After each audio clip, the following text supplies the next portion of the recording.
नील नील शशि मान उतारे,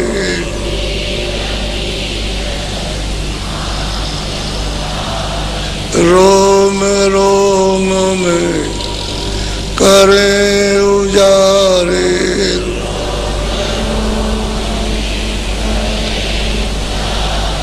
रोम रोम में करे उजारे,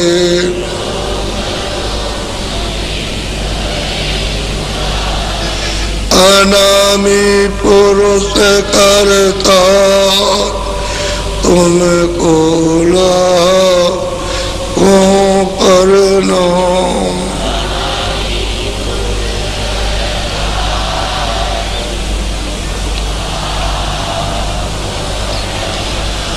अनामी पुरुष करता तुमको लाखों प्रणाम।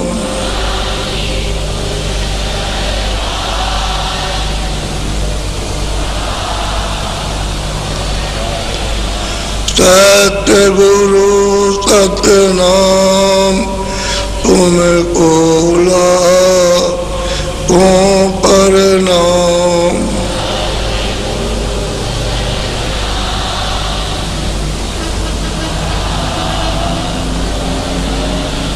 तुमको लाखों प्रणाम।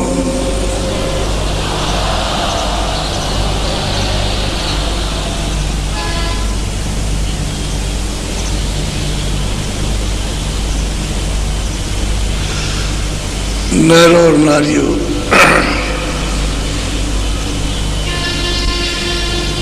ये जो कुछ भी प्रार्थना है ये संकेत इशारा है। जितनी भी गिनती बना लीजिए और लिख डालिए उतने, और गिनती न रहे इतने सूरज और चांद उनके एक एक रोम में लगे। तो सागर तो है ही अथाह, क्योंकि ये तो इशारा है। ये तो सिर्फ मतलब ये है कि कण भी कहा जाए तो वो भी नहीं है। उस मालिक ने, सच्चे शहंशाह ने जब उनकी मौज मर्जी तो उन्होंने अपनी इच्छा अपनी मर्जी से अगम लोग स्थापित किया, अगम पुरुष को स्थापित किया। मौज मर्जी से फिर नीचे उन्होंने अलग लोग बनाया, तो अलग पुरुष को स्थापित किया। फिर और नीचे विस्तार किया तो सतलोक बना, और सतपुरुष को जिनका सतनाम है उनका स्थापित किया। अब ये जितनी गिनतियां कहीं की हों सब खत्म हो जाएगी। इतने मतलब ये है कि जुगों तक ये रचना रही। तब फिर सतपुरुष की इच्छा हुई सतलोक से, जो सतपुरुष सतलोक में विराजमान है उनकी ये सब विस्तार करने की मौज हुई। वो तीनों जो अनामी पुरुष ने स्थापित किए हैं वो अचल है, एक रस है, उसमें कोई भेदभाव नहीं है। छोटे बड़े तो बहुत हैं लेकिन कोई भेदभाव नहीं, एक रस। और फिर नीचे जो रचना हुई है ये सतपुरुष ने रचना की है। ये तमाम ब्रह्मांड है, महाकाल ब्रह्मांड है, पार ब्रह्म का ब्रह्मांड, ब्रह्म का ब्रह्मांड, ईश्वर का। फिर ये मतलब है कि ये सब स्वर्ग वैकुंठ, ये मृतलोक, ये सब सतपुरुष के बनाए हुए। ये सब ब्रह्म ने नहीं बनाया, उनको तो बना बनाया मिल गया। न ईश्वर ने बनाया, उनको बना बनाया मिला। पार ब्रह्म ने नहीं बनाया, उनको बना बनाया, क्योंकि तो पहले ही थे। सतपुरुष ने निर्माण कर दिए। कितने अनेकों अनंतों ब्रह्मांड है, यानी सतलोक के नीचे जो गिनने में नहीं आ सकते इतने ब्रह्मांड उन्होंने स्थापित कर दिया। उनकी किस चीज से धत्कार, जो आवाज निकली उस फोर्स से, उस ताकत से इतने ब्रह्मांड बना दिए गए। और फिर जब ये सब तैयार हो गए तो इन 16 सुतों को, 16 मतलब ये पुत्रों को सतपुरुष ने वहां से उतारा अपने सतलोक से इन लोगों में, इनमें उतार दिया और सबको अपने अपने स्थान पर बैठा दिया। अब ये सब के सब उसी की आराधना, सब ईश्वर जिसको खुदा कहते हैं, घाट कहते हैं, जैनियों में तीर्थंकर कहते हैं ईश्वर, उसको ब्रह्म कहते हैं, उसको रब कहते हैं। ये सब अपने अपने मुकाम पर स्थापित कर दिए। लेकिन किससे उतर गया है? नाम से, शब्द से उतारे गए, आवाज से उतारे गए। ऐसे नहीं उतर के ऐसे नहीं गिरा दिए वहां से।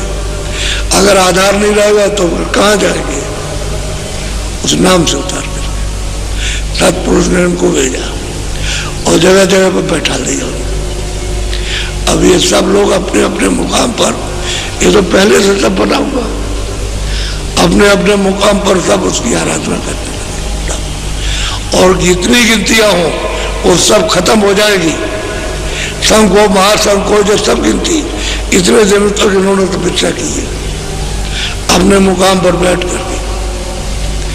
ये छोटा मोटा खेल नहीं है कि भाई छोटा मोटा खेल हो तो ऐसे ही हो गया हो।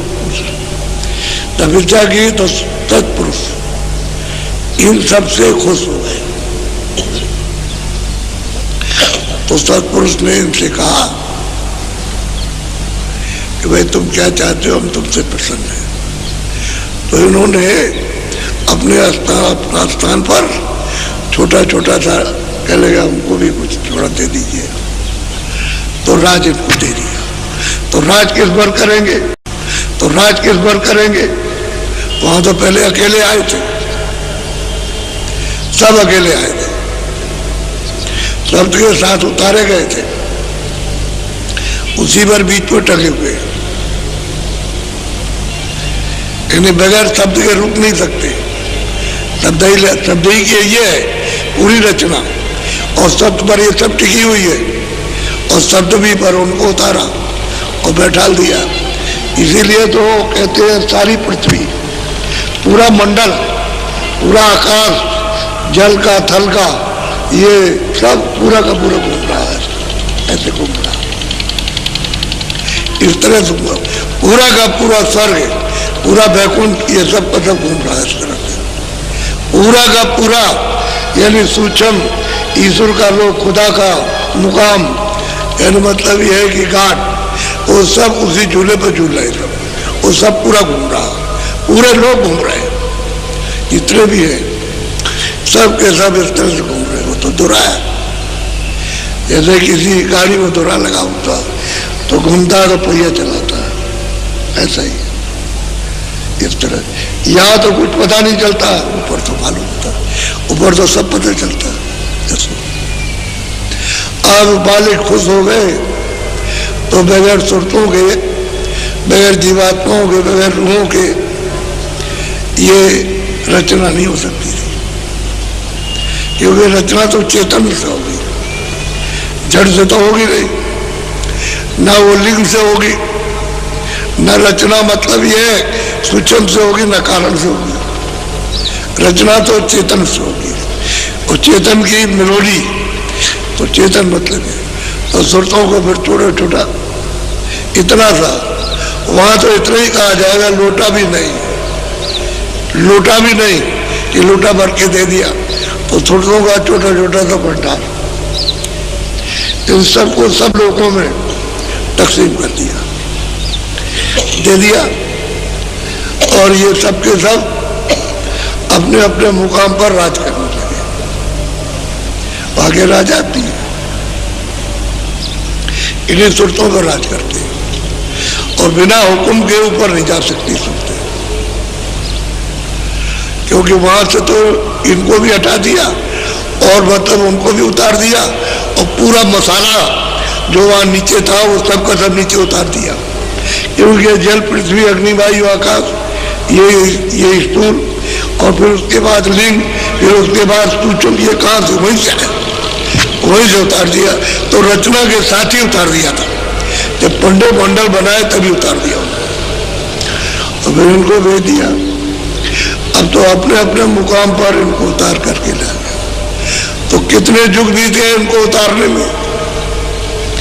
इन्हीं सुरतों को जो मनुष्य ये तन में दोनों आंखों के ये पीछे बैठी हुई है, ये कितने युग बीते उतारने में, ऐसे यहाँ नहीं आई, इतने प्रकाश छोड़कर यह कैसे आ सकती थी।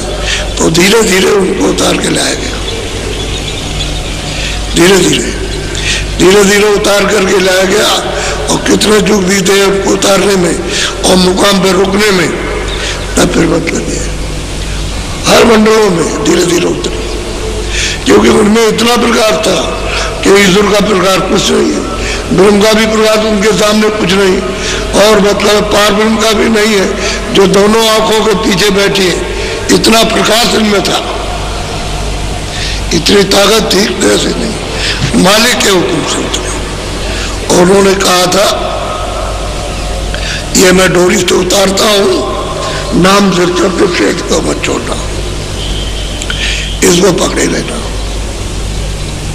तो उस वक्त तो सब चेतन थे, पूरा पूरा ज्ञान था, पूरा पूरा ज्ञान था, सब कुछ देखते थे, सब कुछ सुनते थे, कोई किसी तरह की कमी नहीं थी, सर्वज्ञ ज्ञान था। तो उतार के धीरे धीरे ले आए। अब मालिक का हुक्म था, कौन वहां से आना चाहेगा, अरे सागर से जुदा कौन होना चाहता, उस आनंद से, उस रचना से कौन, वो तो जमीन ऊपर है, या तो है नहीं जमीन। तो इनको भेजा गया, तुमको अभी अपने अपने मंडलों पर बहुत मुद्दा तक रोका, क्योंकि नीचे उतार नहीं सकते थे। तो धीरे धीरे फिर मेलोडी अपने अपने मंडल में उन्होंने बनाई, और फिर उसके ऊपर पर्दा डाला, जैसे कारण पर्दा है उसका,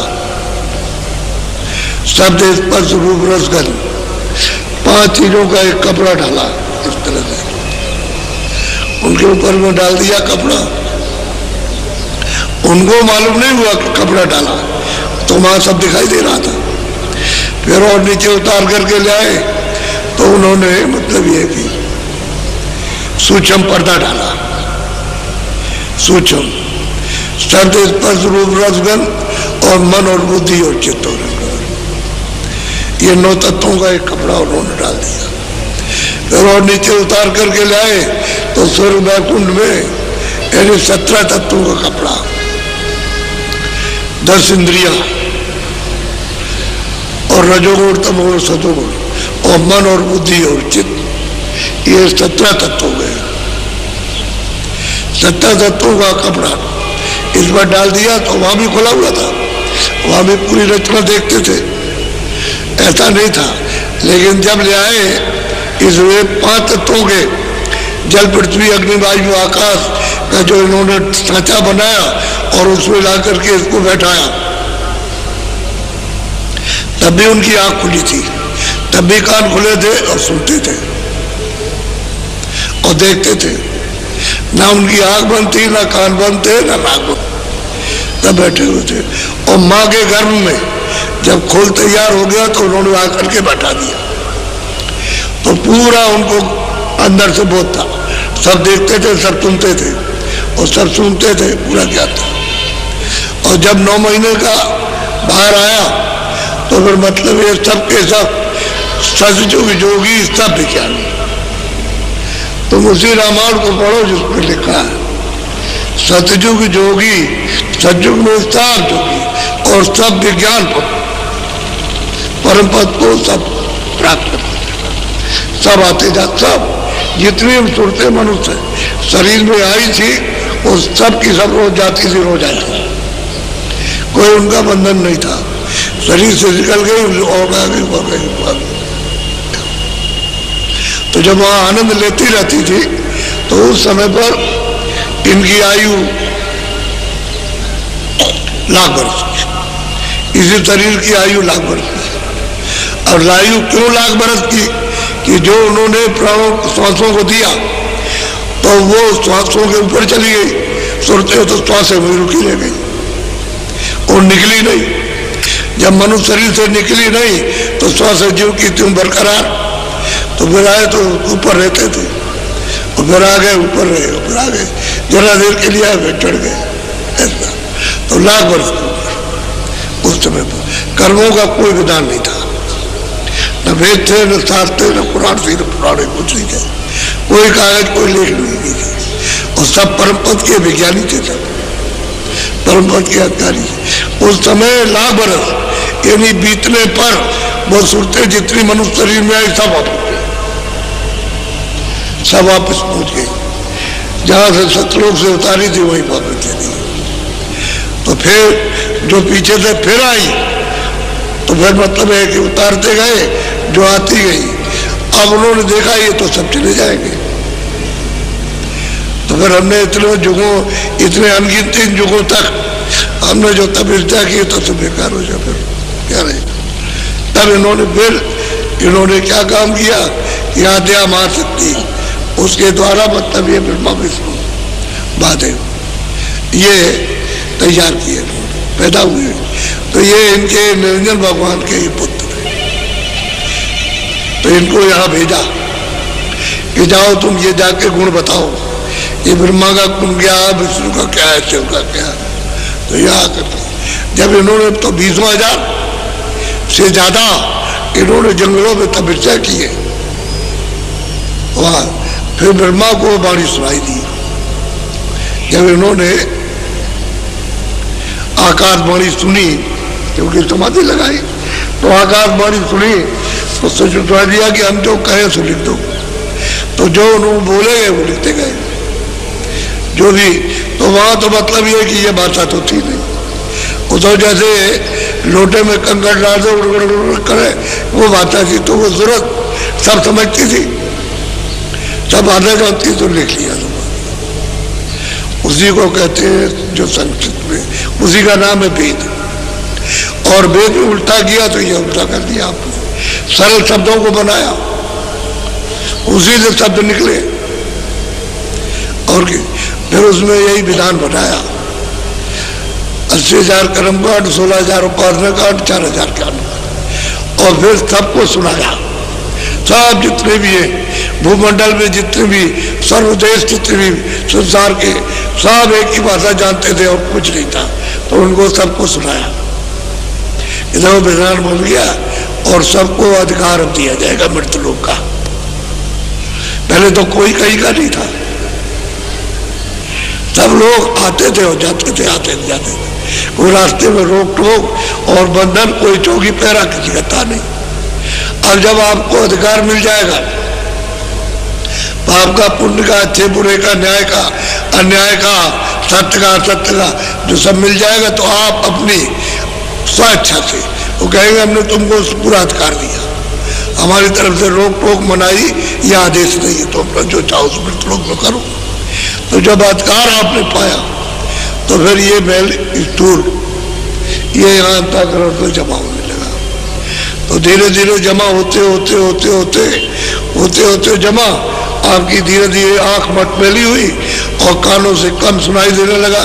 जैसे कान पर मैल आ जाए तो आदमी को कम सुनाई देने लगता, तो मैल अगर हट जाए तो सुनाई देने लगता। ऐसे धीरे धीरे मैल जमा होने लगा यहाँ, तो आंख भी बंद और कान भी बंद और लाल। तो धीरे धीरे धीरे धीरे फिर देखा कि भाई मतलब ये क्या हो गया, हमको तो दिखाई देता था, हम ये जानते थे, ये देखते थे, तो आप इधर उधर गए तो किसी ने कुछ कहा, किसी ने कुछ कहा, किसी ने ये करो तो ठीक हो जाओ, ये करो, तो धीरे धीरे मैल जमा हो गया और आप अंधे हो गए। अब अंदर से भी अंधे, आँख भी बंद हो गई, कान भी बंद हो गए, नाक भी बंद हो गई, तीनों चीजें बंद हो गई और तीनों ही चीजें थी। अब ये बाहर से आपकी आंख अच्छी हो और फिर खराब हो जाए तो आप डॉक्टर के पास जाओ, तो बाहर का पर्दा खराब हो गया और आंख के सामने कोई पर्दा आ गया, यही पर्दा मटमेला कोई आंख के सामने आ गया तो पर्दे से जो रोशनी आ रही बंद हो गई। बस ये अंदर तो एक ही आंख है और एक ही कान है और एक ही नाक है, अब बाहर दो आंख है, दो कान है, दो नाक। अब आकर के धीरे धीरे धीरे धीरे तो लोगों ने कहा अच्छा ये करो, तो ये करने लगे, ये करो, ये करने लगे, ये करो, ये करने लगे, ये पुण्य है। ये भाई जब जीव निर्मल आया था तो ये सब बनाने की बखेड़ा क्या जरूरत थी, क्योंकि निर्मल है, आप इसमें लगाओगे तो निर्मल को क्या साफ करोगे। आपने मुक्ति के लिए, स्वर्ग के लिए, वैकुंठ के लिए, सबके लिए कहा, तो इससे तो सफाई होगी नहीं, वो तो साफ था। धोबी को साफ कपड़ा दो तो कहेगा अरे बाबू जी ये क्या आप दे रहे हैं, हम तो कपड़ा धोना चाहते हैं जो गंदा हो, ये मैल हमारा तो जो सामान है वो इसमें लगेगा ही नहीं, ये तो साफ है। तो ये सब बखेड़ा करने की क्या जरूरत थी, ये बनाया तो ये करो, तो ये करो, तो ये इसलिए उनको फंसाना था, रोकना था कि चले न जाए, तो रोक लिया आपको। अब रास्ते बंद हो गए। 700 बरस के पहले तो कोई रास्ता खुला नहीं था और 700 लगभग हुए या 2-4 बरस ज्यादा या कम, बस तब से रास्ता खुला ऊपर जाने का, नहीं सब बंद हो गया था, सब भूल गए थे। जितने भी ऋषि मुनि योगी जति सन्यासी जितने भी है सब के सब भूल गए रास्ते। अब किसी को ऊपर का रास्ता ही नहीं मालूम रहा, तो जो छोटी मोटी साधना कष्ट उठा के करते थे उसको उन्होंने बताया भी नहीं, लोगों को अपना करके तो इधर उधर हो गए, चले गए और वहां ऐसी जगह पहुंच गए जहां फिर आना, जहां से आए थे वो तो उनको पता ही नहीं रहा, सब शरीरों में बंद हो गया करके। तो कारण शरीर में बंद किया, फिर सूचम में बंद किया, फिर लिंग में बंद किया और यहाँ ला करके स्थूल में बंद कर दिया। अब आप नहीं जा सकते, रास्ता बंद हो गया। यहाँ की क्रिया करते रहो, उस शारीरिक उसका फल आपको प्राप्त होता रहेगा। अब कोई कोई संसार की छोड़ करके कुछ आत्म क्रिया करते हैं तो कितना पाओगे, ज्यादा ज्यादा स्वर्ग, तो स्वर्ग पुण्य छीने मृत्यु लोक है, फिर वापस आ जाओगे। तो बात तो यही कि तुम ऊंचे गए थोड़ा सा और फिर नीचे चले थोड़ा सा चले गए, सही बात तो ये है।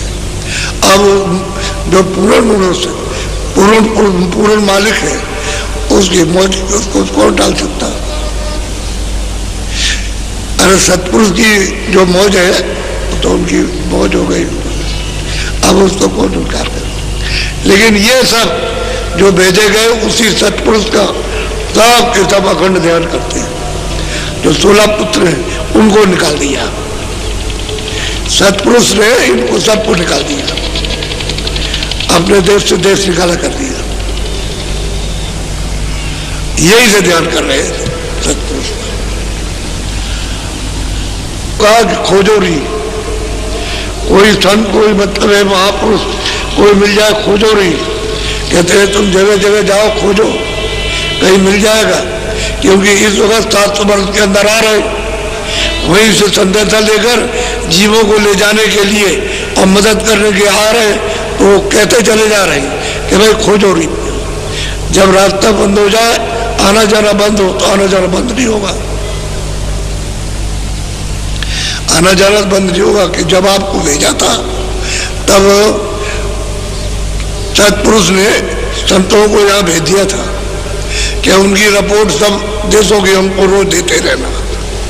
तो गुप्त संत बाद भी है, पहले भी थे, लेकिन आपको कुछ नहीं बताएंगे, कोई रास्ता नहीं बताएंगे, कोई उपदेश नहीं करेंगे। उनका कोई इसी मनुष्य शरीर में रहेंगे और रोज वहां खबर पहुंचाएंगे सब मुल्कों की कि जीवों के साथ क्या हो रहा। लेकिन इनसे कहा था कि तुम छोड़ना नहीं, डोरी को मत छोड़ना, शब्द को नाम को मत छोड़ना, और तुमने नाम छोड़ दिया तो भटक जाओगे। तो नाम सबने छोड़ दिया। अंदर आवाज आ रही है, 24 घंटे घंटे घड़ियाल झांझ मजीरा तरह तरह के मतलब बाजे बज रहे, लेकिन तुम्हारे कान तो भरे हुए। जब बंद हो गए कैसे सुनोगे? तो बड़ी मैं संकेत आपको दे रहा हूं, बता रहा हूं। और यहाँ प्रेमियों ने और जो गुरु आए वहां से, जो महापुरुष आए संत आए, उन्होंने उनको प्राप्त कराया। और आगे भी यह भी जारी रहेगा, बंद तो नहीं रहेगा। लेकिन यह है किसी किसी को मिलता है। तो असल में महापुरुषों की जो किताबें हैं वो तो ये बता रही है, वही प्रमाण है, सच्चा प्रमाण मालिक के होने का। इसलिए गोस्वामी महाराज ने कहा कि एक अनिया नामा अग्निसत्ता प्रभुधामा, प्रकृत पार प्रभुर्वासी और ब्रह्म निज ब्रजवनासी। कहते पहले एक ही था और कुछ नहीं था, एक वही अनामी पुरुष। आज ही अनामी है, आज भी अनामी है, तो पहले भी थे वो। और वो तो उनका देश और मतलब ये उनकी लंबाई चौड़ाई, और मतलब उसको तो कोई न कभी गिन सका न नाप सका। तो ऐसा है, मालिक पहले एक ही था। अब यह है कि यहाँ आकर के अब तुम आपको तो ये मालूम नहीं, ये तो आप संकेत में सुन रहे हो। अब आप तो सुन रहे हो तो आपको आश्चर्य लग रहा, और जब हम प्रमाण देंगे उसका, यानी देखो ये कहा उन्होंने और ये पिछले लोगों ने कहा और ये पिछले लोगों में, तब आपको यकीन होगा। ऐसे यकीन विश्वास नहीं होता, ऐसे विश्वास बैठेगा नहीं। जब प्रमाण प्रेमियों का और जो लेने के लिए आए उनका, जब प्रमाण गुरुओं का और उनका दिया जाएगा, तब आपको ये होगा कि हाँ ये सच है। नहीं तो उसी में जो लिखा हुआ है जो वेदों में, तो वेद तो कोई जानता नहीं, में से कोई नहीं, चाहे जितना भी पढ़ा लिखा उसको कुछ नहीं मालूम। फिर जो शास्त्र बना है उनको भी जानते हो। अब उसके बाद बीच में जो आए, किसी ने कुछ बना दिया, किसी ने कुछ बना दिया, उसमें भी कुछ नहीं है, उसमें भी कुछ नहीं है। अरे वो ज्यादा से ज्यादा स्वर्ग की व्याख्या की उसने, बड़ी मुश्किल से उसने देखा होगा, और उसने कुछ वैकुंठ कह दिया, बाकी कुछ नहीं। ऊपर का उसको भी हाल नहीं मालूम। तो स्वर्ग जाने में भी भौतिक ज्ञान प्राप्त हो जाता है, यहाँ का सब जानने लगता है, यहाँ का लोग। उधर का जहाँ जाएगा वहाँ का सब जानेगा, यहाँ का भी जानेगा। और बैकुंठ में जाने वाला बैकुंठ स्वर्ग और यहाँ भी जानेगा। और ऊपर के लोक में उन तीनों लोगों को वहाँ सूक्ष्म लोक में जाएगा, वो जानेगा। वो जितना चढ़ता जाएगा उतना सब जानता जाएगा, तब भेद उसकी आंखों के सामने खुल जाएगा। छुपने वाला नहीं है। जब दृष्टि खुलती है तो ये छुपता नहीं कि वहाँ रात्रि तो है नहीं, इधर रात हो जाएगी, अंधेरा हो जाएगा, वहाँ तो उजाला ही उजाला है। आंखों के ऊपर चले और आंखें साफ हुई, ये अंतःकरण साफ हुआ, वो उजाले में फिर नहीं बंद होने वाला। प्रकाश ही प्रकाश है, और प्रकाश में रचना, एक से दिव्य रचना। ऐसा मतलब ये जो लिखने में नहीं आए, ऐसी अलौकिक रचना है।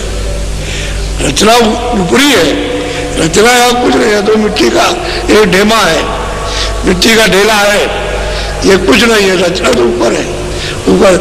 जमीन तो जीवात्माओं की ऊपर है रहने की, ये जमीन नहीं है, इसलिए तुम यहाँ नहीं रह सकते हो। ये अगर तुम्हारी जमीन होती तो हमेशा रहते। आपकी चेतन जमीन ऊपर है, वहाँ ऊपर महासागर है जिसको कह नहीं सकते, वहाँ तो जीवात्माओं को भरा हुआ, ये नहीं। अब वो रास्ता जो मनुष्य शरीर से जाता है, जिस शरीर से ये वही है, जिस रास्ते से वो जो जाता है, वो अगर जानकारों से मिल जाए तो हम जा सकते हैं। और वो रास्ता नहीं मिलेगा तो हम नहीं जा सकते। उसी के लिए कहते हैं उनको खोजो जो परिपूर्ण शब्द भेदी है, नाम भेदी, जो सब स्थानों को देखते हैं और जाते हैं, मिलते हैं और चढ़ जाते हैं, उतर जाते हैं, उनके पास जाओ। तो आप उनके पास पहुंच नहीं पाते, क्या करें। ये अपनी परा सनातन विद्या कोई आज की नहीं है। ये सतयुग में जब आए थे तो सभी उसको प्राप्त किए थे। आप उन किताबों का, संतों की जानकारी नहीं है। तो गोस्वामी महाराज तो पूरे संत थे, कोई अधूरे थोड़ी थे, पूरे थे, पूरा आते थे, पूरे जाते थे। तब तो उन्होंने उसमें जिक्र किया कि सतयुग जोगी, सतयुग में जितने स्त्री पुरुष बच्चे थे सब जोगी थे। 9 महीने के बाद तब, और गर्भ में उनको ज्ञान था, आंख खुली थी, कान खुले थे, अंदर से देख रहे थे, सुन रहे थे, ये सब था। तो सब जोगी विज्ञानी सब उसके अधिकारी थे। अब यह है कि आप उनको नहीं समझ सको तो कोई क्या करेगा। यह है तत्व, ये कथा वार्ता नहीं है। जीवात्मा कैसे उससे जुड़ेगी उसका ये संदेशा है। इसको कहते हैं सत्य का संग हो, उसको कहते हैं सत्संग। सत्य संग वो सत्य है, नाम तो सत्य है। और नाम यहाँ से मतलब ये है कि वो अपने जगह से उसको बंद कर ले, जैसे पावर हाउस से बिजली बंद हो जाए कब खत्म, कहीं रोशनी नहीं होगी, ऐसे वहां शब्द अपना बंद कर ले तो यहाँ कुछ भी नहीं, पलक के मारते सब खत्म। ना आप रहोगे, ना जमीन रहेगी, ना आसमान, ये कुछ नहीं रहेगा, न सूरज न चांद, कोई चीज नहीं रहेगी। वहां से बंद कर दे, शब्द वो बंद कर ले, सब खत्म। ऐसा उड़ जाएगा कि धुएं की तरह से कहाँ गायब हो गया, उसी के साथ आप गायब हो जाओगे। तो ये नाश मान सकते हैं, यहाँ आप रह नहीं सकते। और ये चेतन जीवात्मा वहीं से आई, इसमें ईश्वर बना नहीं सकता, ब्रह्म इसको बना नहीं सकता, वो तो मांग करके, वो भी तो एक सूरत है। जो सत्पुरुष के जो आए हुए कहते हैं सुत हैं, बच्चे हैं, उनको भेजा, उनको निकाल दिया, तुम जाओ, तो वो भी तो एक सूरत है इनकी तरह से। और ऊंची मंजिल बचना ही है। आप जब उस मंजिल पर पहुंच जाओ तो फिर उतना ही उसके ऊपर जाओ तो उतना ही प्रकाश आपका भी। तो वो भी मतलब अकेले आए थे और ये मांग करके ले आए तो नाम से उतारे गए। रास्ता एक ही उतरने का, सुरतों को नाम से उतार करके भेजा गया। और सुरतों का नाम अलग है और इनका नाम अलग है, और रचना का शब्द अलग है। रचना का नाम अलग है, जो उसने सर्वत्र व्यापक रचना की है, उसका मतलब ये जो मंडल आकार बनाए उसमें मतलब ये बात बात के वो अलग है, शब्द अलग अलग है सब। अब वो शब्द पा जाओ जिससे सूरत उतर करके आई तो चढ़ जाओगे आप, तब चढ़ाई हो जाएगी। और उस शब्द का बोध नहीं होगा, उसकी जानकारी ज्ञान नहीं होगा तो आप नहीं जा सकते। कोई शब्द मिलना चाहिए जिससे उतारे गए और ठेके से उतारे गए हो, इस स्थान से यह स्थान, इस स्थान से यह स्थान, इससे यह स्थान और इससे यह स्थान उतर के लाए गए और ला करके यहाँ दोनों आंखों के यहाँ सामने बैठा दिया। ये इसका नाका है, ये मृतलोक का ये नाका, मतलब ये आकाश इसके नीचे, ये आकाश इसके नीचे है और ये इसको ऊपर बैठी है सूरज। तो सूरज का आकाश ऊपर है। इसी आकाश में जितने भी कर्म है, आपके पाप पुण्य अच्छे बुरे, ये सब के सब इसी में जमा है। यही फैसला होता है इसका। और वो तुम जला नहीं सकते हो जब तक योग रूपी अग्नि प्रकट न हो जाए। नाम न प्रकट हो तब तक वो जलेगा नहीं, तबाही नहीं होगी। इसलिए मोटी सी बात, सीधी साधी आपको जैसे बच्चों को पढ़ाया जाता है वैसे पढ़ा, और भी सरलता से पढ़ाता हूँ, मुश्किल नहीं है। तो सुन लीजिए जरा सा दोस्तों।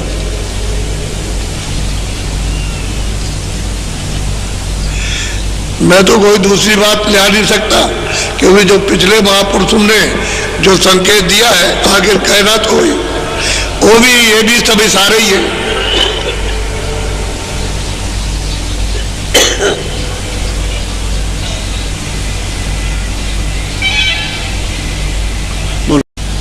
धुन से सूरती भाई न्यारी रे, मन से बड़ी करे यारी। कहते भाई जीवात्मा धुन से, शब्द से, नाम से, आवाज से ये अलग, और सूरत की दोस्ती मन के साथ, मन की दोस्ती इंद्रियों के साथ। इंद्रिय कहते हैं दो आँख है, दो कान है, ये देखो मुंह है, और मतलब ये इंद्रिय द्वार गुदादार, इनकी यारी, यानी मन की यारी इंद्रियों के साथ, और इंद्रियों की यारी भोगों के साथ। ये सब जो पर्दे हैं भोग है, ये मिल जाए, ये मिल जाए, उसका रस कौन लेगा, मान लो। तो सूरत मन के जाल में, और मन इंद्रियों के जाल में, और इंद्रिया भोगों के जाल में। आगे फंस गए, धुन छूट गई, धुन छूट गई, आवाज छूट गई, नाम छूट गया, सब छूट गया। जब छूट गया उधर से, तो फिर पर्दा ही पढ़ना, और क्या पढ़ना। अगर नाम पकड़े रहते तो कोई पर्दा उसके सामने नहीं आ सकता। तुरंत जल बुझ के खाक, वो तो शब्द है, वो तो नाम है, वो कुछ चीज रहने नहीं देगा, तब तबाही कर देगा। और छूट गया तो जमाव करने का मौका मिल गया। तो ये जो कर्म कर रहे हो, ये सब वही जमाव गंदगी हो रही है इसी अंतःकरण पर। तो इसी के ऊपर में लाद दिया, अब ऐसे बंद हो गई आँख कान, अब बोझ से लग गई, तो पहाड़ों की तरह से बोझा बन गया। जैसे पहाड़ होते हैं, ऐसा ढेमा बन गया पहाड़ों का, बड़ा भारी। अब ये कैसे हटेगा, ऐसे तो हट नहीं सकता। तो महापुरुष कहते हैं कि तुरंत जब धुन से तू न्यारी हो गई, तो फिर तेरी यारी कहते हैं दोस्ती को, मित्रता को, मन के साथ हो गई, मन की इंद्रियों के साथ, इंद्रियों की भोगों के साथ। अब इस तरह से खिंचाव हो गया। अब भोग इंद्रियों से नहीं छूटते, और मन दरवाजे नहीं छोड़ता, और फिर सूरत इनका मन साथ नहीं देता, तो सूरत अकेली क्या कर सकती है, कि वो गंदगी तो मन ने ला करके और लाती, और सूरत बेचारी अब असहाय हो गई। अगर धुन पकड़ ले तब तो फिर मन को काबू में कर लेगी, फिर कोई देर नहीं लगेगी, फिर तो ठीक हो जाएगी, फिर तो उसको साथ ले लेगी, वो कहेगी तुम मेरी मदद करो, तो ये मदद करने लगेगा तो निकल जाएगी। जब तक मन साथ नहीं देगा तब तक अब अकेले दुर्बल हो गई, कमजोर, असहाय, अब इसकी कोई सहायता नहीं कर सकता। तो क्या करते हैं महात्मा, वो बताते हैं कि देखो मन को उधर से हटाओ, इंद्रियों के घाट से थोड़ा सा, फिर इंद्रियों से कहते हैं कि देखो तुम उधर मत जाया करो, उसमें तुमको तकलीफ हो जाएगी, आँख खराब हो जाएगी, कान खराब हो जाएंगे, सब खराब होगा, तो फिर तुम रोगे, चिल्लाओगे। तो मतलब ये इस तरह से धीरे से भोग छुड़ाते हैं, और छुड़ा के मन से कहते हैं जरूरत के साथ देते हैं, और तुझे अपना रस मिल जाएगा। जिस रस को तूने छोड़ा है वही रस मिलेगा। क्यों कि जब ऊपर से उतर के आया था तो सैदल कमल के नीचे इसका भंडार है, उसको इसमें छोड़ दिया, वही से एक छोटा तत्व बन के इसके साथ लग गया, बुद्धि का भी, मन का भी, चित्त का भी, अहंकार का भी। अब ये साथ आए और यहाँ आकर के यहाँ चारों तरफ यहाँ बैठे हुए। जब रात को ये सोते हैं तो यहाँ बैठ जाते हैं और जब जागते हैं तो यहाँ आ जाते हैं। बस इतना ही है, यही बात हो। इंद्रियों के घाट पर बैठ जाएंगे और जब नींद आएगी तो यहाँ चले जाएंगे, यहाँ बैठ जाएंगे, यही है। अब क्या करें बेचारी सुनता के लिए। तो जब से तूने धुन छोड़ी है तब से देख इसके साथ तेरी दोस्ती, यानी मन तो उधर बना हुआ इंद्रिया, अब तेरा साथ कुछ ही नहीं रहा। तो कहने का उनका ये है कि थोड़ा सा तू मेरी बात को सुन ले तो मैं तुझे धुन से जोड़ दूँ, तुझे ताकत मिलने लगे, ये अपने आनंद की ठंडक पाने लगे तो ये उधर से चुप होने लगे। ऐसे मन चुप नहीं होगा, क्योंकि जुग जुग का भगा हुआ, कितने जुग हो गए इसको आए हुए, कितने कल्प बीत गए, कितने सतयुग त्रेता द्वापर बीत गए, तब का आया हुआ और यहाँ भाग रहा। तो ये चंचल हो गया, ये ऐसे बस में नहीं होगा, ये बस में होगा तो तरीके से होगा, नहीं तो नाराज हो जाएगा तो बड़ा मुश्किल कर दे। क्या वो जाल फंसी जक मारी रे, घर छूटा फिर। कितनी ऊंची बात महापुरुष कहते हैं कि भवजाल में तू फंस गई झक मार के, विनाश होकर के, यानी तू इस जाल में फंस के उसमें चली गई, मन इंद्रियों के घाट पर वो कमजोर हो गया और इंद्रिया भोगों में लिप्त हो गई, वो कमजोर हो गई, अब झक मारती फिरती है, अब तेरा तो कोई सहारा है नहीं। और घर छूटा, जब घर छोड़ दिया सत्यदेव, सतलों को छोड़ दिया सचखंड को, तो इस उजाड़ में मत रहे। अब चारों तरफ यदि जा रही है और घूम रही है, कहीं कुछ नहीं मिल रहा।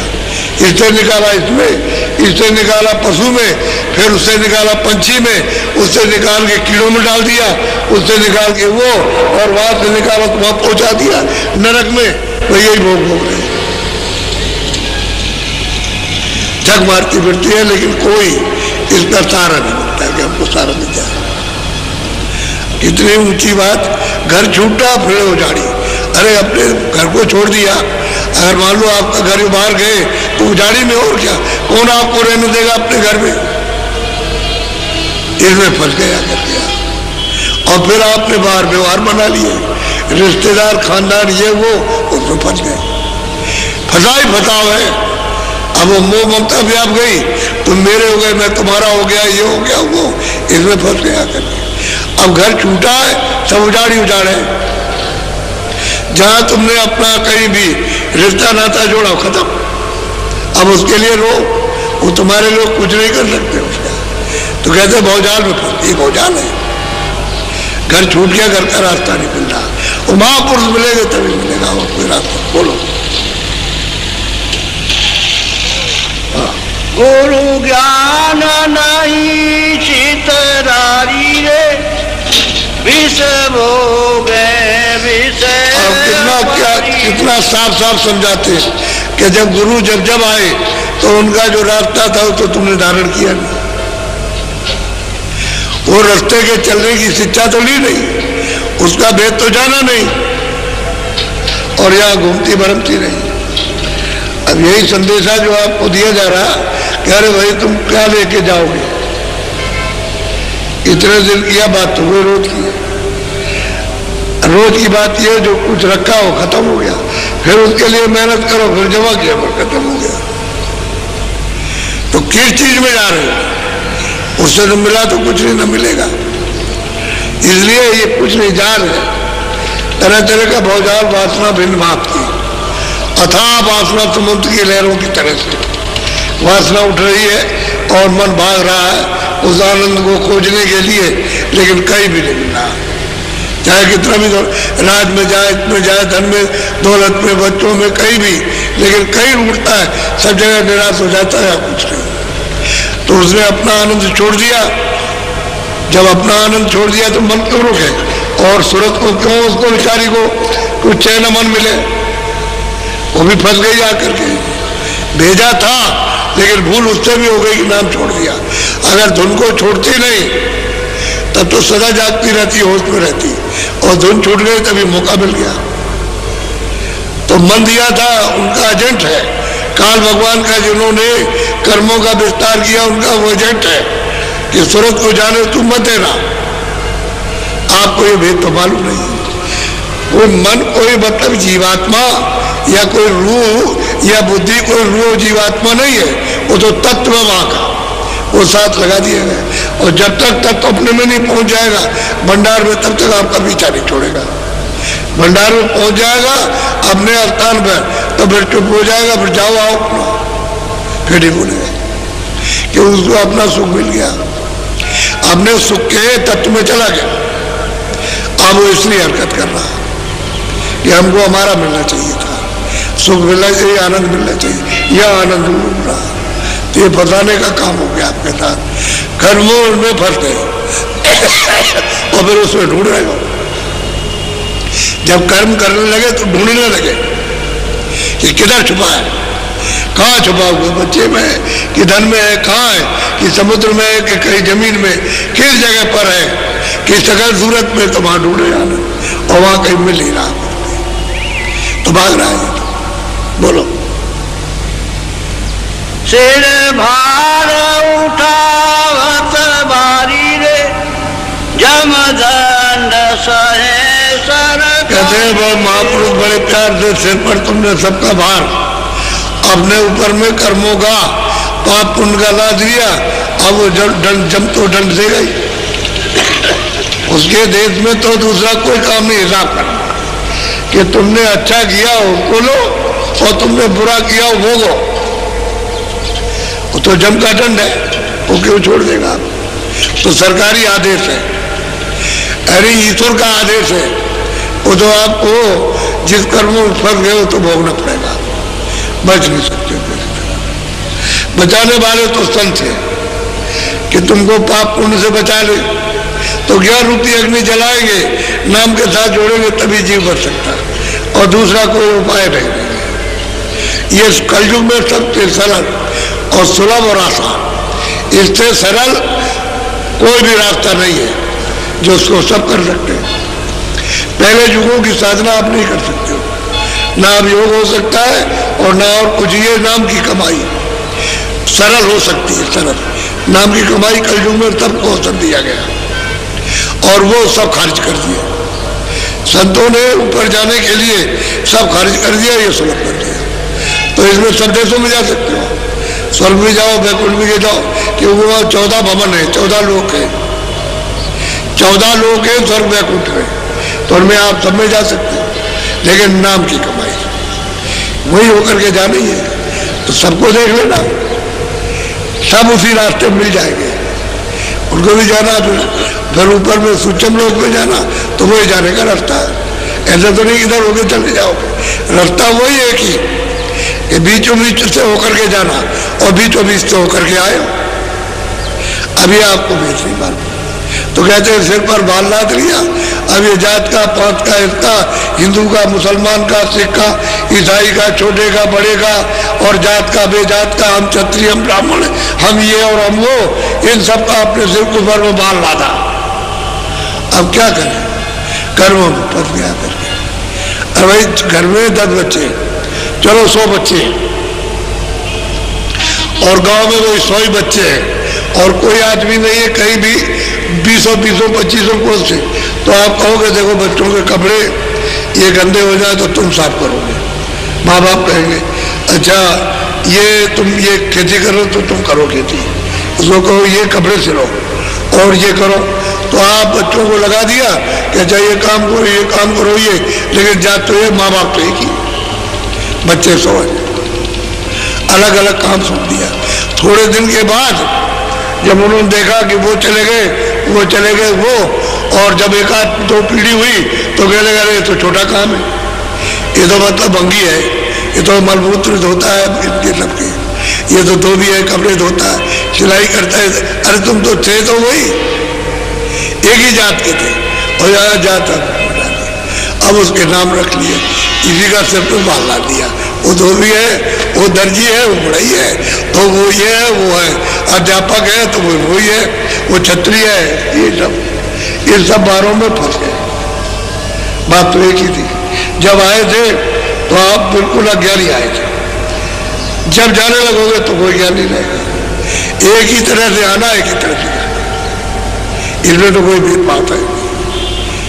अब भेदभाव यहाँ है जो तुमको सिखाया पढ़ा गया उसमें ये भंगी है, ये बड़े ही है, रोगी है, इसके साथ संबंध नहीं कर सकते, बैठ नहीं सकते, टू नहीं सकते हो, तो छुआछूत। अरे क्या छुआछूत तो पाप वो आपको नहीं करना चाहिए था कि भाई ये नहीं करोगे तो हम नहीं तुमको छुएंगे, तुम्हारे पास नहीं भाई ये है। अरे अच्छे काम में छुआछूत क्या, जब अच्छे थे सब मिलजुल के रहते थे। बोलो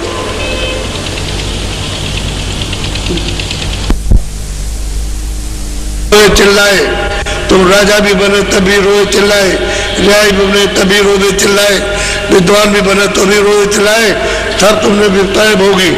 अब सदगुरु रास्ता देने के लिए आया, अब उनकी बात सुन ले।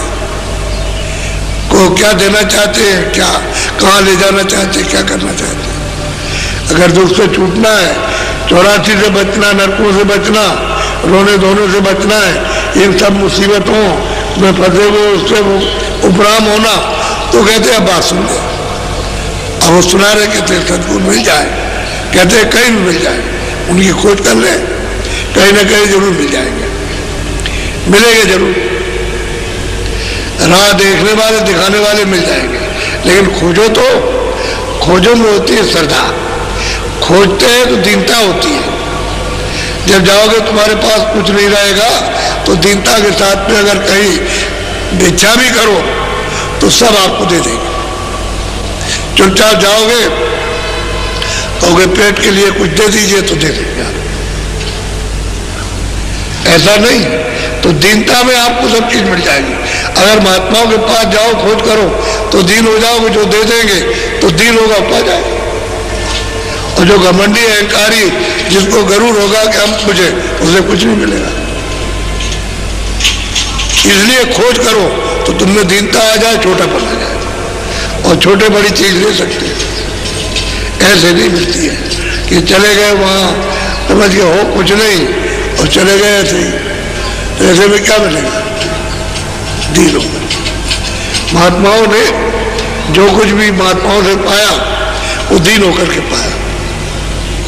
बोलो सोने मान वचन मेरा प्यारी रे, घट उलटो रखे उजिया। अब कहते हैं कि सूरज तू मेरी बात को मान ले, मैं तुझसे प्यार कर रहा हूं, मेरी बात को मान ले, घाट पे बैठ जा, उलट जा, यहां बैठ के ऊपर को उलट जा, तो जो तेरा घर छूट गया है वो वापस घर में जाएगा, घर में पहुंच जाएगी। और तू आंखों के ऊपर उल्टेगी नहीं घाट पे बैठ करके, तो तेरे घर का रास्ता नहीं मिलेगा, और तू अपने घर में नहीं जा सकती जहां से आई। और जब तक घर में नहीं पहुंचेगी तब तक तुझे आराम नहीं मिलेगा, जन्म मरण से नहीं बचेगी, दुख विपदाओं से छुटकारा नहीं होगा।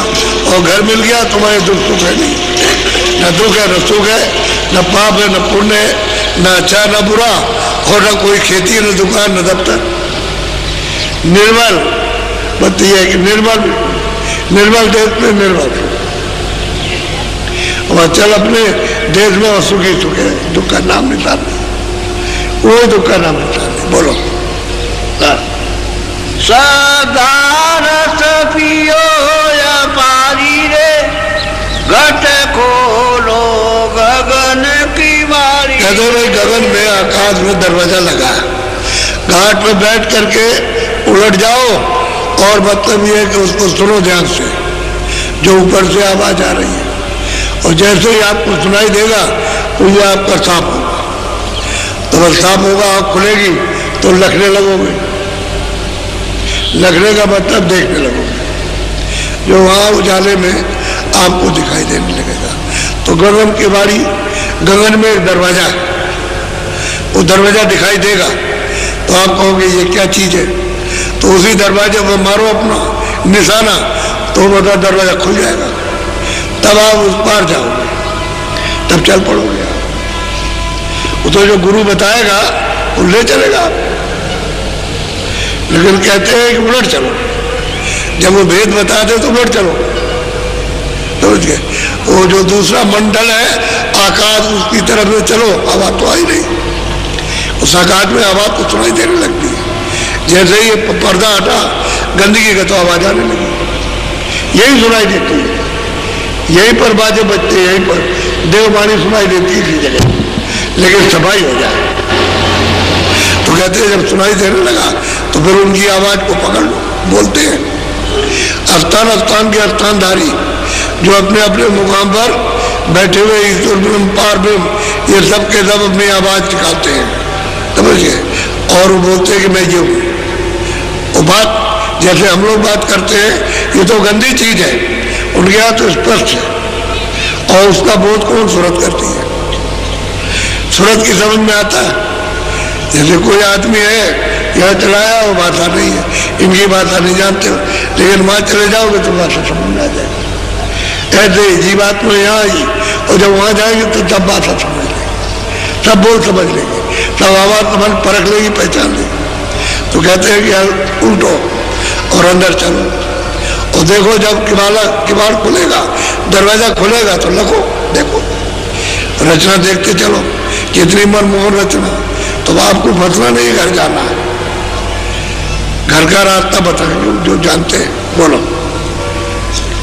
गुरु बिना नहीं और दारी रे, सत्य गुरु पूरे काज। समझाते हैं सबको कि जो जानकार है उसको पकड़ना छोड़ना नहीं, दूसरा कोई आधार नहीं मिलेगा, इन्हें उसको पकड़ के ये भेद ले लो और भेद लेकर के उसके मदद तो छोड़ना नहीं। जितनी मदद चाहो उतनी मिल जाएगी, और जितना ही आप में चाह और जितना ही आप में उत्साह और जितनी ताप आप में होगी उतनी जल्दी काम बन जाएगा।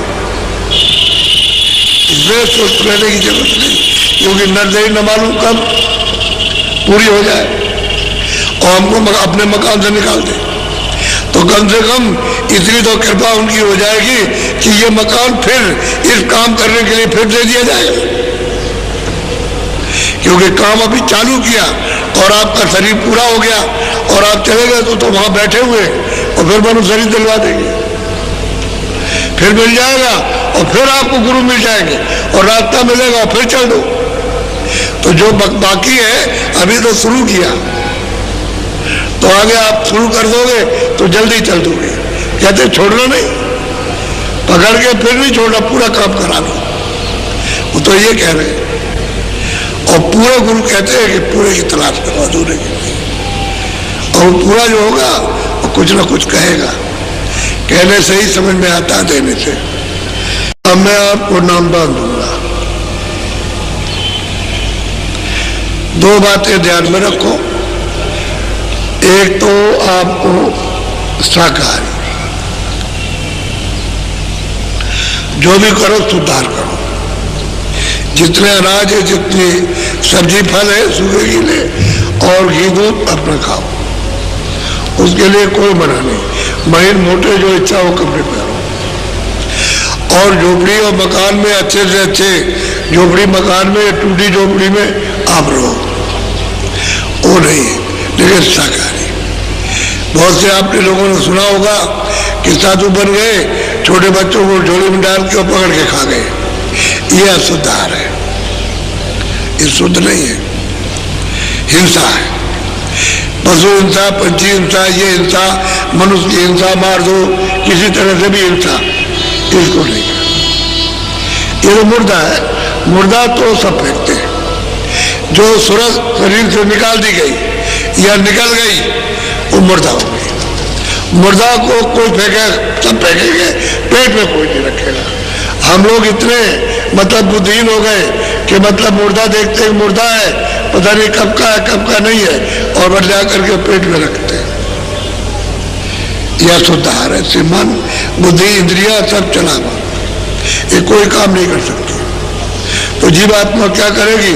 जब यही लाते रहोगे तो यही आपके साथ होगा, यही मारकाट, उधेड़े जाओगे और काटे जाओगे, चिल्लाओगे और लाखों लाखों मीलों तक आवाज आएगी, लेकिन रास्ते में कोई रिश्तेदार और कहीं सुनने वाला नहीं मिलेगा। ये हमारा है तुमको बचाने के लिए। तो जो दशा जीवों की सुनते तो वही है, आप में से निकाल के बकरी में, आप में से निकाल के बैल में, आप से निकाल के भैंस में, आप से निकाल के सुअर में, आप से निकाल के शेर में, बिल्ली में, गधे में, इनमें सब में बंद कर दिया तो वही मन है, वही बुद्धि है, वही चित्त है, वही अहंकार है, वही स्वरत है, वही जीवात्मा। आप ऐसा क्यों करते हो? साकारी हो। जब भजन करने का रास्ता लो तो साकारी, और जो नहीं भजन करना चाहते, नहीं लेना चाहते, वो तो कर ही रहे वो काम। उनके लिए तो रास्ता सीधा 84 की में सीधा नरकों का खुला हुआ सीधा। और वहां अनेक नाम के नरक है जो महात्माओं ने अपनी आंख के सामने देखा कि वहां हो क्या रहा, किस तरह से इनके ऊपर में यात्राएं और सजाएं दी जा रही है, वो तो देखा तब उन्होंने बताया। इस तरह से नरक जाते, तो इसलिए साकारी शुद्धात्मा एक चीज। जब भजन करने की आप जरा सी भी चिंता करो तो शुद्धात्मा, बच्चे बच्चियां सब शुद्धात्मा, यानी पुरुष अदेवी और शुद्धात्मा। और हुक्का, अगर हुक्का आप न मिले तो बीड़ी आप पी सकते हो, हम आपको मना नहीं करेंगे, लेकिन हमने तो कभी पिया नहीं है, ना हुक्का पिया ना बीड़ी पिया, आपको ये बात। लेकिन और जितना भी नशा है एक भी मत कीजिए आप, जो आपकी बुद्धि पर फौरन असर कर दे और बुद्धि को नष्ट कर दे और सोच विचार सब खत्म हो जाए, जान पहचान गाली गलौज करने लगो अपने बच्ची को, अपने माँ बाप को, इनको उनको, तो मतलब ऐसा नशा नहीं करना। कोई भी नशा हो, कोई भी नशा हो, इसलिए ये नहीं करना। बीड़ी पियो जिस मतलब के लिए, हुक्का पियो जिस मतलब के लिए पिया जाता है, यानी वायु खारिज करने के लिए, कि वायु गंदी वायु निकल जाए उसके लिए। अभी गंदी वायु नहीं तो आदत पड़ गई नशे की, अब नशे में आप कर, वो नशे का नहीं था। लेकिन ये है कि जो नशे दो चीजें, ये बिल्कुल इसमें वर्जित है, और तो हमने कुछ मना किया नहीं। घर में रहो, गृहस्थी में रहो, खेती दुकान दफ्तर का काम करो। हम तो किसी को साधु बनाते नहीं, न बनाने की कोई इच्छा, और न बनाएंगे। जो गए जैसे हो वैसे रहो। अगर मान लो तुमने घर बार छोड़ दिया और अब कोई नहीं है और तुम भजन करने के लिए, तो भजन ही कर लो, फिर भजन में समय दो। खाने की चिंता मत करो, खाने के लिए तो जिस गांव में रहो, आस पास में रहो, अपनी झोली ले लो, चुपचाप खड़े हो जाओ। चुपचाप अगर पूछे कैसे खड़े हो, बस ऐसे इशारा कर दो, बस तो कहोगे हम आटा नहीं ले गए, हमको तो एक रोटी दे दो बस, तो उससे रोटी ले लो। आप 2 घरों में चले जाओ, 4 में 2-4 रोटी मिलेगी, 1-2 रोटी। भजन करने लगोगे तो एक से ज्यादा हजम नहीं कर सकते। 24 घंटे में एक ही रोटी, और शरीर के सब तत्व तो आपको मिल जाएंगे। तो भजन करने वालों को तो चाहिए ये, कोई बात नहीं है, भजन कर लो। अब गृहस्थी छोड़ दी है और बाहर निकल आए भजन के लिए, तो भजन कर लो। चलो जी, रोटी मांग लो, भिक्षा मांग लेना, उसमें कोई दोष नहीं किसी तरह का, और भजन कर लो। और ये भजन अगर नहीं करोगे पार जाने का, तो फिर उसी तरह से इनसे ज्यादा जो ये करते हैं उनसे ज्यादा इन्हें दंड मिलेगा, कम नहीं मिलेगा, बहुत ज्यादा, बहुत मतलब ये यात्रा दी जाएगी कि तुम मौका लगाया था भजन के लिए और ये क्या करने लगे। ये गृहस्थों से भी ज्यादा गाय गुजरा काम, वो नहीं। जब आप भजन के लिए भजन करो और गृहस्थी में काम करेंगे, खेती दुकान दफ्तर का समय बचाएंगे, बच्चों की सेवा करेंगे, उसी में समय बचाकर उनके लिए उतना सुलभ कर दिया जाएगा कि तुम इतने समय दो, इतने में काम हो जाएगा। क्योंकि वहां समय लगाते, वहां लगाते, वहां लगाते, और बच्चों की सेवा में वो आ गया, उसकी सेवा में, तो इतना समय तुम दो उसमें, इतने में तुम्हारा काम बनेगा। इसलिए सबको सुविधा हो जाएगी। ये नहीं कि हमको घर बार छोड़ देना, तो घर बार सब छोड़ दोगे तो साधु बन जाओगे क्या? ऐसे तो बड़े त्यागी हो नहीं कि आप इंद्रिय दमन हो, इसलिए घर में रहो, अपने कोई काम काज छोड़ने की जरूरत नहीं, वही रह करके भजन कर लो। रास्ता आपको बता रहे और मदद करेंगे। गुरु महाराज कहते थे कि भाई भजन कर ले और मदद ले ले, कहते मेरे सामने कर, मैं चला जाऊंगा तो भजन नहीं होगा, अभी कर ले, जितना भी समय दे सकता है उतना दे दे, और भजन कर ले मत सकते। उनका तो ये कहना, वही बात उनकी सुना रहा हूँ कि भजन कर लो भाई, मदद जो कुछ भी है गुरु महाराज दे देंगे, मिल जाएगी मदद। मेरे पास कुछ नहीं है, मैं तो वैसा ही, तो सामान तो उनका है, हमारा तो कुछ है नहीं सामान। उन्होंने कहा था कि मेरा सामान रखे रहो और बांट देना, मेरा तो कुछ है नहीं, मैं सोच क्या। अब कोई आ जाएगा कह लो जिज्ञासु आ जाए सोचे थे, अब जिज्ञासु आ जाएगा तो मिल जाएगा, और नहीं जिज्ञासु होगा तो तुमने मुख मोड़ लिया, चले जाओ, क्या करेंगे। और तुम्हारे पीछे पीछे तो दौड़ेंगे नहीं, चलो पीछे बात सुन लो, ले लो ले लो, तुमको अच्छी चीज मिलेगी दुनिया से अच्छी, तो तुम भगे चले जाओ, जाओ चले जाओ।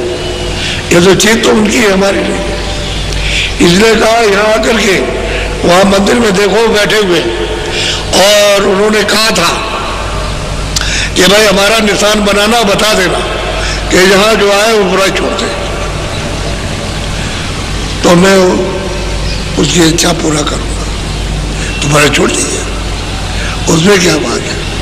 बुराई के लिए तो कह रहे हैं, खेती तो बंद करने के लिए नहीं कहा कि खेती मत करना, या दुकान मत करना, या दफ्तर मत करना, या बाल बच्चों में मत रहे, ये तो नहीं कहा।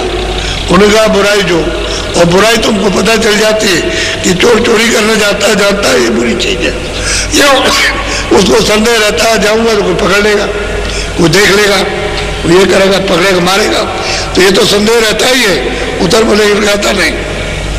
तो मन ने चिंतन किया, मन ने संकल्प किया, बुद्धि ने कहा ये ठीक नहीं है, तो अहंकार कहता है नहीं, तो तीनों को नष्ट कर दिया, हो गया। जब पकड़ा गया और मार पड़ी उस पर, समझ गया मारा गया उसको, तब वो कहता है कि देखो हमने तो कहा था, बुद्धि कहती है और तुम माने नहीं, तो मतलब ये अब ले भोगो, यहाँ मार पड़ेगी, वहाँ मार पड़ेगी, फिर तुम वहाँ जाओगे, सजा होगी, ये होगा। तो आपको तो परिचय दे ही देता है पहले ही से कि वहाँ बच जाओ, काम ठीक नहीं, लेकिन आप जबरदस्ती अहंकार के पेल में चले जाते हो, तो वो तो हर जगह बताएगा, हर जगह बोझ कराएगा। जब तुम खराब काम करने चलोगे तो फौरन कहेगा देखो ठीक नहीं, कोई देख लेगा, कहेगा ये क्या कर रहे हो। हर जगह आपको कहीं भी जाओ, अकेले जाओ और कहोगे अच्छा ठीक है कोई नहीं है, लेकिन फिर भी वो शंका पैदा हो जाएगी कि कोई देख लेगा, कहेगा ये क्या है। यह जब शंका पैदा हो जाए, कोई देख लेगा, लग गया डर, तो यह खराब काम, और किसी काम के करने में कोई भय न हो, यह अच्छा काम, इसको करो। तो मैंने कोई ऐसी बात नहीं की है, इसलिए दो चीजें साकारी देना, हम दो रास्ता बताते हैं, और हम आके पूछते हैं कि देखो भाई हमको खबर दो कि तुमने कितनी कमाई की और कितना ये कमाया, ये अरे ये मतलब ये बाहर का नहीं, ये वो अंदर का, वो आत्म धन कितना कमाया, उसकी कमाई से प्रसन्नता होगी, खुशी होगी, ये नहीं, इसकी बात नहीं हो रही है, उसकी हो रही है, ये वो आत्म धन, उसकी कमाई का आपको भेज दिया, रास्ता बताया, जुक्ति बताई, तो कितना कमा के लाए, वो नहीं ऐसे खाली खड़े हो गए तो तुमने क्या किया, तो बच्चा नालायक समझा जाता है, कह रहे तुमने कुछ नहीं किया और ऐसे बैठे रह गए, तो उससे कौन प्यार करेगा। जो मतलब आज्ञा का पालन करेगा वो प्रसन्न मानेगा, उससे खुश हो जाएगा। तो दरवाजे में बैठोगे, रोज रोज बैठोगे और इंतजार ही करोगे, दया करेगा। इसलिए उसकी दया को ले लो, कमाई करो, जो भेद अभी बताया जाएगा उसकी कमाई। नए पुराने किसी को उठाता तो नहीं हूं, क्योंकि अगर उठाऊंगे तो बहुत समय लगेगा, तो आप अपना अपना फिर रिन्यू कर लो, फिर अपना याद कर लो कि हम कुछ भूले तो नहीं है, क्योंकि इसमें भूल ही जाते हैं। नीचे का ऊपर, ऊपर का नीचे, इसका रूप है तो उसका नाम, उसका है तो उसका नाम जोड़ दिया तो भूल जाते हैं, तो फिर से याद कर लेना, वो बैठे रहो, बाकी और कुछ। और एक छोटी मोटी चीजें हैं घर में, माँ बाप बच्चों को सिखाते हैं, बच्चा झूठ मत बोलना, धोखा मत देना, बुरों का साथ मत करना, ये तो संगत में आकर के छूट जाएगा। इसकी विशेष बात नहीं करना, बात तो वो करना, इन दो चीजों को छोड़ना। उस संगत में मत रहना, उससे अलग रहना। अच्छे लोगों की संगत में रहो तो बैठो, एक दूसरे की सेवा कर दो, इसलिए आप उनसे मित्रता करते हो। तो अब मैं आपको नामदान